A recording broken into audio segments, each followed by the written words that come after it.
اس حالت میں دن گزر رہے تھے اور ملک شام میں کفر سر اٹھا رہا تھا، پھل پھول رہا تھا۔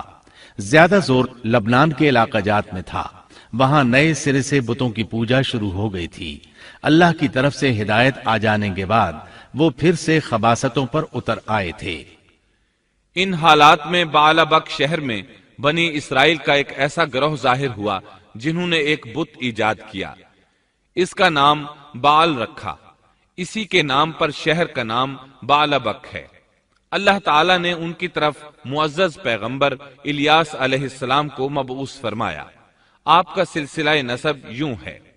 الیاس بن یاسین بن فنہاس بن ایزار بن ہارون علیہ السلام۔ اللہ تعالیٰ سورۃ الصافات آیات 123 تا 132 میں ان کا تذکرہ یوں فرماتے ہیں: اور بے شک الیاس بھی پیغمبروں میں سے تھے،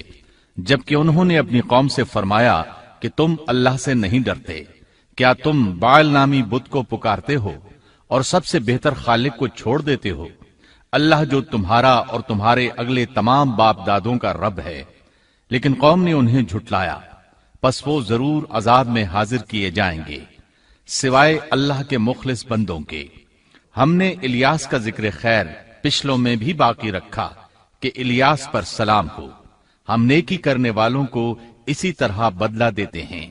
بے شک وہ ہمارے ایماندار بندوں میں سے تھا۔ قرآن مجید میں ان کا نام الیاس بتایا ہے۔ انجیل یوحنا میں ان کو ایلیا نبی کہا گیا ہے۔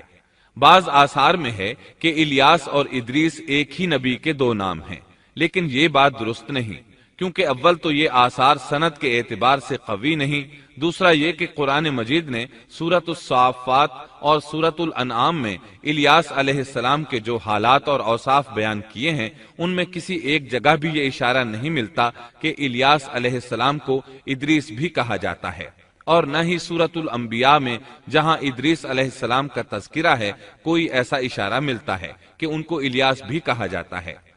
مورخین نے ادریس اور الیاس علیہ السلام کے جو نسب نامے بیان کیے ہیں ان سے پتہ چلتا ہے کہ ان دونوں نبیوں کے درمیان صدیوں کا فاصلہ ہے، لہٰذا اگر یہ ایک ہی نبی کے دو نام ہوتے تو قرآن مجید ضرور اس کی طرف اشارہ کرتا اور مورخین بھی اس کی کوئی وجہ بیان کرتے۔ مفسرین اور مورخین کا اتفاق ہے کہ الیاس علیہ السلام شام کے باشندوں کی ہدایت کے لیے بھیجے گئے تھے،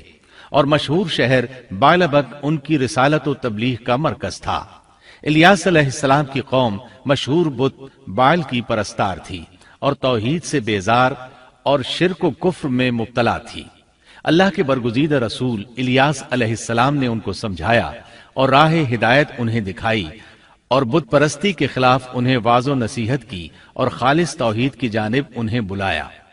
کتب تفاسیر میں ہے کہ بعل نامی بت سونے کا تھا اور اس کا قد 20 گز تھا، اور اس کے 4 منہ تھے، اور اس کی خدمت پر 400 خادم مقرر تھے۔ الیاس علیہ السلام کے زمانے میں یمن اور شام کا محبوب دیوتا یہی بت تھا، اور بعض مورخین کا خیال ہے کہ حجاز کا مشہور بت حبل بھی یہی بعل تھا۔ سورۃ الانعام میں الیاس علیہ السلام کا جن آیات کے اندر ذکر آیا ہے وہ نوح اور ابراہیم علیہ السلام کی اولاد اور ان کی نسل کے انبیاء و رسل کی ایک مختصر فہرست ہے۔ اللہ تعالیٰ سورۃ الانعام آیت 84 تا 86 میں فرماتے ہیں: اور ہم نے ان کو اسحاق دیا اور یعقوب، ہر ایک کو ہم نے ہدایت کی، اور پہلے زمانے میں ہم نے نوح کو ہدایت کی، اور ان کی اولاد میں سے داؤد کو اور سلیمان کو اور ایوب کو اور یوسف کو اور موسیٰ کو اور ہارون کو، اور اسی طرح ہم نیک کام کرنے والوں کو جزا دیا کرتے ہیں، اور نیز زکریا کو اور یحییٰ کو اور عیسیٰ کو اور الیاس کو، یہ سب نیک لوگوں میں سے تھے،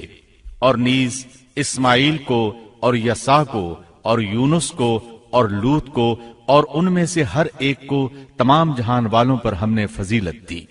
الیاس علیہ السلام اور ان کی قوم کا واقعہ اگرچہ قرآن میں بہت مختصر ہے، تاہم اس سے یہ سبق حاصل ہوتا ہے کہ بنی اسرائیل کے یہود کی ذہنیت اس درجہ مسخ ہو چکی تھی کہ دنیا کی کوئی برائی ایسی نہیں تھی کہ جس کے کرنے پر یہ حریص نہ ہوں، اور کوئی خوبی ایسی نہ تھی جس کے یہ دل دادہ ہوں، اور انبیاء و رسل کے ایک طویل اور مسلسل سلسلے کے باوجود بت پرستی، نجوم پرستی، عناصر پرستی، غرض غیر اللہ کی پرستش کا کوئی شعبہ ایسا نہ تھا جس کے یہ پرستار نہ بنے ہوں۔ قرآن مجید میں بنی اسرائیل سے متعلقہ واقعات میں جہاں ان کی بدبختی اور کجروی پر روشنی پڑتی ہے، وہاں ہمیں یہ نصیحت و عبرت بھی حاصل ہوتی ہے کہ اب جبکہ انبیاء و رسول کا سلسلہ ختم ہو چکا اور خاتم النبیین کی نبوت اور قرآن مجید کے آخری پیغام نے اس سلسلے کو ختم کر دیا، تو ہمارے لیے ازحد ضروری ہے کہ بنی اسرائیل کی مست فطرت اور تباہ ذہنیت کے خلاف